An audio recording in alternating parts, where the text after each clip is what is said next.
हाँ, तो फिर हर्बेरियम में क्या होता है ना कि हर्बेरियम में प्रेजेंट होता है एक लेबल प्रेजेंट होता है, ठीक है। लेबल में क्या क्या चीज़ें होती है, लेबल में आप डेट डाल सकते हो, लेबल में you can put the place of collection की कहाँ से कलेक्ट किया है, लेबल में आप ये डाल सकते हो कि इंग्लिश नाम डाल सकते हो, लोकल बोटानिकल नेम, फैमिली का नेम मतलब प्लांट, जो भी प्लांट है उसकी फैमिली का नेम, और कलेक्टर का नेम कि किसने वो चीज़ें कलेक्ट की थी और किसने इस चीज़ का हर्बेरियम शीट्स में कन्वर्ट किया था, तो उस कलेक्टर का भी नाम होता है। डेट होती है कि किस डेट में किया गया, प्लेस ऑफ कलेक्शन कहाँ से वो चीज़ मिली जिससे कि बेटर स्टडी हो सके, इंग्लिश नेम डालना है, लोकल नेम डालना है जो कि लोकली बुलाया जाता है, और बोटानिकल नेम डालना है। और ये क्विक रेफरेंस सिस्टम की तरह भी आप करते हैं, जैसे कि किसी भी चीज़ के बारे में इंफॉर्मेशन निकालनी है, so we can use it as a quick reference system, but it is only for plants, है ना। एनिमल्स के केस में है नहीं, और एनिमल्स के केस में पॉसिबल भी नहीं है to keep it, to press and preserve it in two sheets, है ना। तो इसलिए सिर्फ प्लांट्स के लिए ही एप्लीकेबल है। अब बाद में आता है बोटानिकल गार्डन। तो बोटानिकल गार्डन में यह है कि जैसे कि हर्बेरियम में हमने देखा था कि यहाँ पे जो था वो डेड डेड चीज़ें थी, है ना, डेड चीज़ें थी। अब बोटानिकल गार्डन्स कुछ नहीं, बोटानिकल गार्डन्स में चीज़ें क्या होती है, अलाइव रखी जाती है, मतलब कि लिविंग प्लांट्स होते हैं for reference. It is also acting as a reference system, but there are living plants, ठीक है। तो स्पेशलाइज्ड गार्डन्स होता है। और फिर ये किस चीज़ के लिए, what is the purpose behind growing in a living condition, that is due to identify for the identification purposes, or identification purposes is the main thing, है ना। they are grown for identification purposes। अगर कहीं पे mention हो जाए कि plant species in the gardens are grown for which purpose, that is for identification purposes in the वाले questions बहुत होते हैं इन दी बोटानिकल गार्डन्स। तो ईच प्लांट, हर एक प्लांट के पास क्या होता है, एक लेबल दी जाती है, उस लेबल में सारी चीज़ें इंफॉर्मेशन होती हैं, जैसे कि botanical name, scientific name, family का नेम। लेकिन यहाँ पे कोई इंग्लिश नेम नहीं होता है। The difference is here no English name is use, English name नहीं होता है यहाँ पे, इंग्लिश नेम नहीं होता, लोकल नेम नहीं होता, सिर्फ यहाँ पे बोटानिकल या फिर साइंटिफिक नेम होता है, और फैमिली नेम। ना ही यहाँ पे कलेक्टर का नाम होता है, ना ही यहाँ पे डेट ऑफ कलेक्शन होती है, ना ही यहाँ पे प्लेस ऑफ कलेक्शन होती है। सिर्फ नाम रहता है, बोटानिकल नाम रहता है, मतलब साइंटिफिक या फिर बोटानिकल नाम रहता है। अब जो इंडिया में दो बोटानिकल गार्डन्स है, जो कि एक हावड़ा में है और एक लखनऊ में है। तो हावड़ा में है Indian botanical garden, which is IBG Howrah, ठीक है। आईबीजी हावड़ा से याद रखो कि ये हावड़ा इंडिया में है। और एनबीआरआई जो है, which is national botanical research institute, it is in Lucknow, it is in Lucknow. तो जो रिसर्च वाला है, ऐसे याद रखो कि जो रिसर्च वाला है वो लखनऊ में है, और जो गार्डन गार्डन टाइप्स का है वो हावड़ा में है, ठीक है। अब फेमस बोटानिकल गार्डन जो पूरे वर्ल्ड की बात करें तो इंग्लैंड में है, जो कि क्यू में, ठीक है। Q is a place in England, तो क्यू में सबसे बड़ा है और सबसे ज़्यादा फेमस भी है, ठीक है। फिर बाद में आईबीजी हावड़ा हो गया, और फिर एनबीआरआई लखनऊ हो गया। अब उसके बाद है म्यूजियम। तो जैसे प्लांट्स के लिए हर्बेरियम सॉर्ट ऑफ था, तो एनिमल्स के लिए सॉर्ट ऑफ म्यूजियम भी होता है, ठीक है, म्यूजियम्स होता है। अब म्यूजियम्स क्या है, किसी भी एजुकेशन सेटअप में देखा जाएगा, किसी भी स्कूल्स में, कॉलेजेस में कुछ ना कुछ स्पेसिमेंस प्रेजेंट होते हैं जो कि लाइव स्पेसिमेन होते हैं, ठीक है। मतलब कि लाइव मतलब कि जिंदा नहीं, प्रॉपर रियल स्पेसिमेन होते हैं, real is a better word, real specimen present होते हैं, ठीक है। तो वो जो प्रेजेंट होते हैं, they are not in living condition for sure, लेकिन they are stored for study and reference, है ना। They stored for study and reference. तो यहाँ पे म्यूजियम्स की जैसे हर्बेरियम था, प्लांट स्पेसिमेन को ड्राई प्रिजर्व करके शीट्स पे डाला जाता था। अब जो म्यूजियम है, यहाँ पे भी प्लांट्स और एनिमल्स रहते हैं, and it is for the study and the reference purposes for the schools and colleges, ठीक है। तो ये स्कूल्स एंड कॉलेजेस में जनरली इनका सेटअप होता है। अब यहाँ पे जार्स या फिर कंटेनर्स में प्रेजेंट होते हैं जिसमें प्रिजर्वेटिव सॉल्यूशंस होते हैं।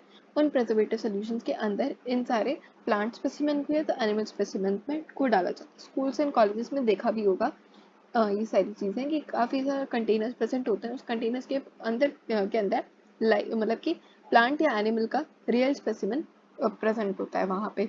ड्राई स्पेसिमेन के फॉर्म पे भी रह सकते हैं, जैसे इंसेक्ट्स होते हैं। इंसेक्ट्स को ऐसे बॉक्सेस होते हैं जो कि इंसेक्ट बॉक्सेस कहलाए जाते हैं। पहले तो इंसेक्ट्स को क्या किया जाता है, लिया जाता है, फिर से किल कर दिया जाता है और पिन कर दिया जाता है। For example here is an insect, इस करने का तो इसे पिन कर दिया जाता है। पहले कलेक्ट करते हैं कहीं से भी और उसे मार देते हैं और फिर पिन कर देते हैं, and they are stored in the insect boxes for the study and reference purpose. ठीक है, स्टडी एंड रेफरेंस पर्पसेस के लिए। अब जो लार्जर एनिमल्स हैं जो कि है बर्ड्स और mammals, they usually stuffed and preserved. तो देखे होंगे कहीं ना कहीं, जैसे हमारे स्कूल में था रैबिट का था। So what was rabbit, rabbit के अंदर की सारी चीज़ें निकाल दी जाती थी, they are being stuffed with some other thing and then preservative is put on them. ठीक है, तो बर्ड्स एंड मैमल्स को भी लार्जर एनिमल्स जो होते हैं they are stuffed with something else and then they are preserved. अब museums में स्केलेटन्स भी होते हैं। ठीक है, कलेक्शन ऑफ स्केलेटन्स, जैसे डायनासोर के कई सारे स्केलेटन्स के पूरे डेडिकेटेड म्यूजियम्स हैं। ठीक है, तो वहाँ पे अब जो बचता है वो है जूलॉजिकल पार्क, एनिमल्स के को प्रिजर्व करने के लिए। तो एनिमल्स के लिए क्या होता है कि यहाँ पे जैसे कि लाइव प्लांट्स के लिए बोटानिकल गार्डन था, तो यहाँ पे लाइव एनिमल्स के लिए in the protected environment under human care enable us to learn about food habits and behavior। तो यहाँ पे वहाँ पे प्लांट की सारी चीज़ों को देखने के लिए बोटानिकल गार्डन में थी। For the identification purpose, plants were grown in a botanical garden. They were living reference। यहाँ पे क्या है कि zoological park में भी they are also in the living condition, और उनके habits को, उनके खाने के habits को, food के habits को, उनके behavior को जानने और पहचानने और study करने के लिए उन्हें जूलॉजिकल पार्क्स में रखा जाता है। एकदम काफ़ी प्रोटेक्टेड एनवायरनमेंट में रहते हैं सारे एनिमल्स, जैसे कि हम जूलॉजिकल पार्क्स की जगह we even often call it as zoo. ठीक है, बच्चों को बहुत ज़्यादा इन ईगरनेस होती है of visiting zoos to see the animal, different different kinds of animal which we जो डोंट जनरली सी। ये पूरे जू का दिखाया है कि जू में ये है एलिफेंट, ये सारे एनिमल्स, डायनासोर्स हो गए, स्वान हो गई, फिर टाइगर्स हो गए, लेपर्ड्स हो गए, बहुत सारी चीज़ें प्रेजेंट होती है। अब बचता है की। अब की के बाद बहुत शॉर्ट शॉर्ट इन्फॉर्मेशन है, की सबसे ज़्यादा इंपॉर्टेंट थी, और फिर बाद में बोटानिकल गार्डन, म्यूजियम, ये सारे थोड़े थोड़े इंपॉर्टेंट थे। हर्बेरियम में ये इंपॉर्टेंस थी कि क्विक रेफरल सिस्टम की तरह एक्ट करता है। इंडियन बोटानिकल गार्डन्स में ये था कि आइडेंटिफिकेशन पर्पसेस के लिए ग्रो किए जाते हैं अंडर द लिविंग कंडीशन। ठीक है, म्यूजियम्स में था कि इंसेक्ट्स को इंसेक्ट बॉक्सेस में डाला जाता है और प्लांट्स एनिमल्स दोनों के लिए है, एंड उसमें था कि प्रिजर्वेटिव्स जार्स कंटेनर्स में डाला जाता है। अब की के बारे में पढ़ लेते हैं।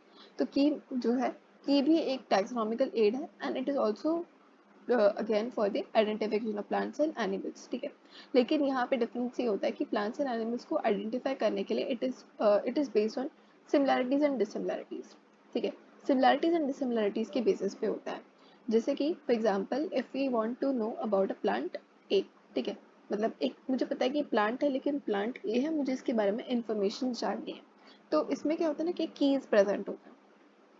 ठीक है, कीज प्रेजेंट होता है, जैसे कि सॉरी कीज के अंदर क्या प्रेजेंट होते हैं, ऐसे स्टेटमेंट्स प्रेजेंट होंगे जो कि एक चीज सिमिलैरिटी बताएगी, फिर डिसिमिलैरिटी वो हमें जाननी है। ठीक है, बहुत सारे ऐसे स्टेटमेंट्स प्रेजेंट होंगे और कंट्रास्टिंग कैरेक्टर्स होंगे। ठीक है, कंट्रास्टिंग कैरेक्टर्स होंगे, जैसे यहाँ पे एक कैरेक्टर ए, यहाँ पे एक ऐसा कैरेक्टर दिया होगा, हमें बताना है कि इस ऑर्गेनिज्म में कौन से फीचर है on the basis of our observation. ठीक है, तो यहाँ पे दो स्टेटमेंट्स दिए जाते हैं, तो दोनों स्टेटमेंट्स को साथ में क्या बोलते हैं, we call it as couplet, it is called as couplet. और ये इंडिविजुअली जो स्टेटमेंट है, इंडिविजुअल स्टेटमेंट को कहते हैं लिड। ठीक है, और ये पूरा किसके अंदर होता है, की के अंदर होता है। ठीक है, तो ओवरऑल ये की होती है। ठीक है, और की के अंदर स्टेटमेंट्स एक कंट्रास्टिंग कैरेक्टर्स होते हैं। कंट्रास्टिंग कैरेक्टर्स का मतलब समझो कि यहाँ पे हम लिख देते हैं, समझो कि हैज रेटिकुलेट लीव्स, या फिर हाँ ये लिख दो कि ठीक है, हाँ, ऐसे लिख दो कि यहाँ पे पांच पेटल है। ठीक है, 5 पेटल या फिर 4 पेटल वाला प्लांट।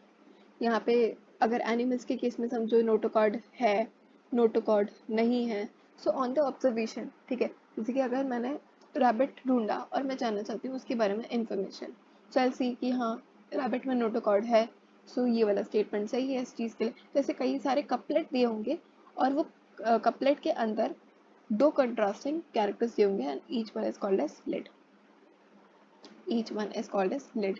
तो यही है कि अपोजिट कैरेक्टर्स प्रेजेंट होते हैं और उनमें से हमें चॉइस बनानी पड़ती है, we have to make the choice between the two opposite options. There is acceptance of ones, जैसे यहाँ पे नोटोकॉर्ड प्रेजेंट है वर्सेस स्टेटमेंट है accepted and the rejection of other, ठीक है। Each statement is called slate, जैसे couplet, ये दो कपलेट है, ठीक है, मतलब ये दो स्टेटमेंट्स कपलेट के अंदर आते हैं और ये एक इंडिविजुअल स्टेटमेंट जो है वो लेट का पार्ट है, ठीक है। फिर से समझते हैं, जैसे कि पूरी की है, we have a key, this whole thing is called as key, ठीक है। यहाँ पे ऐसे स्टेटमेंट्स दिए होंगे, दो ऐसे स्टेटमेंट्स दिए होंगे, ठीक है। अब यहाँ पे दो कंट्रास्टिंग स्टेटमेंट होंगे, एक को कहेंगे हम लिड और दोनों स्टेटमेंट को कहेंगे हम कपलेट, जिस दिस डिफरेंस। और ये कपलेट जो होते हैं अपोजिट कंट्रास्टिंग कैरेक्टर्स वाले होते हैं, जैसे मैंने कहा था कि एक में नोटोकॉर्ड है, एक में नोटोकॉर्ड नहीं है, तो मुझे चूज करना, अगर मैं कोई से भी आने में ले लूँ, जैसे रैबिट, मुझे पता है कि रैबिट में नोटोकॉर्ड होती है, सो आई विल सी कि इस जो भी अगर नया ऑर्गेनिज्म भी दिखा, उस नए ऑर्गेनिज्म को मैं स्टडी करके की को रेफर करूँ तो मैं काफ़ी इजीली आइडेंटिफाई कर पाऊँगी उसका फैमिली, उसका जीनस और उसका स्पीशीज, ठीक है।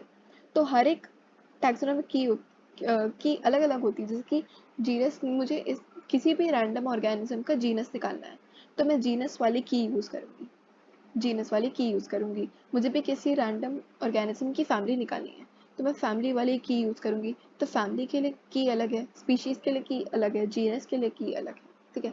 Each taxonomic category such as family, genus, species for identification purpose, ठीक है। आइडेंटिफाई करना है, मुझे किसी यूनिक ऑर्गेनिज्म मुझे मिला है और मुझे इसे आइडेंटिफाई करना है, सो आई वुड बी यूजिंग की। और की क्या होता है, एनालिटिकल, मतलब कि हमें सोच विचार करना पड़ता है, our knowledge on the basis of our knowledge, but how we are able to match the things। जैसे मुझे ऑर्गेनिज्म मिला है, मुझे पता है कि इसके दो कान हैं, तो दो कान वाला ऑप्शन आई वुड बी, दो कान वाला lead I would be choosing from the couplet, और उस हिसाब से मैं इसकी जीनस, फैमिली जो भी है सारी चीज़ें निकाल सकती हूँ। अब इसमें और भी आइडेंटिफिकेशन पर्पसेस के लिए और भी एग्जाम्पल्स दे रखे हैं, रिकॉर्डिंग, डिस्क्रिप्शन, ठीक है। डिस्क्रिप्शन, जितने भी डिस्क्रिप्शन उस ऑर्गेनिज्म के बारे में रिकॉर्ड करना है तो रिकॉर्डिंग के लिए ये सारी चीज़ें होती है, जैसे फ्लोरा हो गया, मैनुअल्स हो गए, मोनोग्राफ्स हो गए एंड कैटलॉग्स हो गए, ये सारे डिस्क्रिप्शन रिकॉर्ड करते हैं और आइडेंटिफिकेशन पर्पसेस के लिए तो है ही। अब फ्लोरा में क्या होता है, फ्लोरा को समझते हैं। तो फ्लोरा में क्या होता है, it constitute the actual account of habitat and distribution of plants of a given area. तो किसी भी गिवन एरिया के जितने भी प्लांट्स हैं, ठीक है, उनका उनके हैबिटेट के बारे में बताता है और उनकी डिस्ट्रीब्यूशन कितनी है एट ए गिवन एरिया, वो उसकी सारी इंफॉर्मेशन फ्लोरा के अंदर होती है, ठीक है। It is sort of index होता है प्लांट स्पीशीज का, कि उसका डिस्ट्रीब्यूशन बता रहे हैं और उसकी हैबिटेट बता रहे हैं कि किस हैबिटेट में रहते हैं ऑफ अ गिवन एरिया, किसी भी गिवन एरिया के लिए, ठीक है। So it provides the index to the plant species found in a particular area. तो कहीं पे भी इफ इन केस किसी भी ऑप्शन में अगर आ जाए इंडेक्स वर्ड, ठीक है, इंडेक्स वर्ड आ जाए, हैबिटेट वर्ड आ जाए, डिस्ट्रीब्यूशन ऑफ प्लांट वर्ड आ जाए, then we have to choose flora as an option. Flora को एज एन ऑप्शन हम चूज करेंगे, we would be choosing flora, ठीक है। और जो मैनुअल्स होते हैं, फिर बाद में आई है मैनुअल्स की बात, ठीक है। जैसे हम मैनुअल्स फिल करते हैं वैसे प्लांट्स और एनिमल्स के लिए ऑलरेडी मैनुअल्स है। तो मैनुअल्स में क्या होती है, इन्फो होती है, बस इन्फो होती है किस चीज़ की, of species found in an area. तो किसी भी एरिया में, ठीक है, किसी भी एरिया में जो प्रकार के स्पीशीज मिलते हैं उसकी इंफॉर्मेशन प्रेजेंट होती है मैनुअल्स में। और मोनोग्राफ्स के केस में क्या होता है, मोनो मतलब क्या होता है, मोनो मतलब सिंगल होता है, ठीक है। तो सिंगल का क्या मतलब है, info on only one taxon, तो किसी भी एक टैक्सन के बराबर ऑर्गेनिजम्स की इंफॉर्मेशन होती है, info on only one taxon, जो भी हमने कैटेगरीज पढ़ी हैं तो उसकी इंफॉर्मेशन होती है मोनोग्राफ्स में। तो मोनो से याद रखना है सिंगल और सिंगल से याद रखना है info on only one taxon, info on only single taxon या फिर वन टैक्सन, ठीक है। अगर वर्ड्स आ जाए हैबिटेट, इंडेक्स, डिस्ट्रीब्यूशन, ठीक है, ऑफ प्लांट्स, तो हम कौन सा ऑप्शन चूज करेंगे, फ्लोरा का ऑप्शन चूज करेंगे। मैनुअल्स क्या है, info of species found in an area. So I hope this topic is clear. अभी समरी में देख लेते हैं कि समरी में कुछ इंपॉर्टेंट इन्फॉर्मेशन मिल जाए। तो यहाँ पे लिखा हुआ है, taxonomist have developed variety of taxonomical aid to facilitate identification, naming and classification of organism।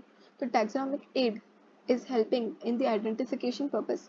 तो नेमिंग काफ़ी इजीली हो जाएगी अगर आइडेंटिफाई हम क्लियरली कर पा रहे हैं तो and thereby we can easily classify it, है ना, we can easily classify it, ठीक है।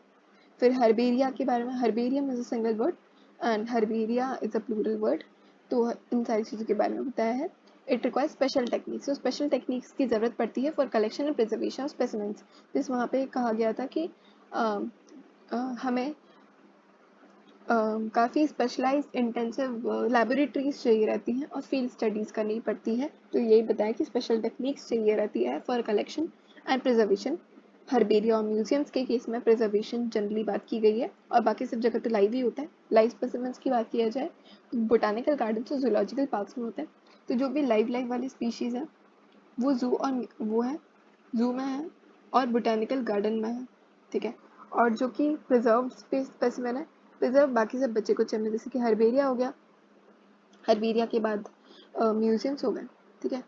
जो भी कीज दे रखे, कीज में क्या होता है, इंफॉर्मेशन होती है, ठीक है। कंट्रास्टिंग कैरेक्टर्स होते हैं, सिमिलरिटी डिसिमिलरिटी होती है, और हमें चूज करना पड़ता है, ठीक है। वहाँ पे कोई लाइव या फिर रियल फॉर्म ऑफ स्पेसिमेन भी नहीं होता उसमें। हमें अगर हमें किसी चीज़ को आइडेंटिफाई करना है, थोड़े एनालिटिकल है, कहा है कि दिमाग का प्रयोग करना पड़ता है, उस बेसिस में कीज होती है। तो कीज में ऐसा कुछ कलेक्शन का ना ही प्रिजर्वेशन का झंझट है। It just is a thing which provides information about tags and genus. जो भी हमें रेक्टिफाई करना है उस चीज़ के लिए यूज़ किया जाता है, ठीक है। तो ये सारी चीज़ें थी। They are helpful in identification based on some characteristic. तो कैरेक्टरिस्टिक के बेसिस में आइडेंटिफिकेशन के लिए काफ़ी ज़्यादा इंपॉर्टेंट होता है। So this was all about the living world chapter, और लिविंग वर्ल्ड चैप्टर आज कंप्लीटली खत्म हो गया है। Hope you all liked it. Thank you.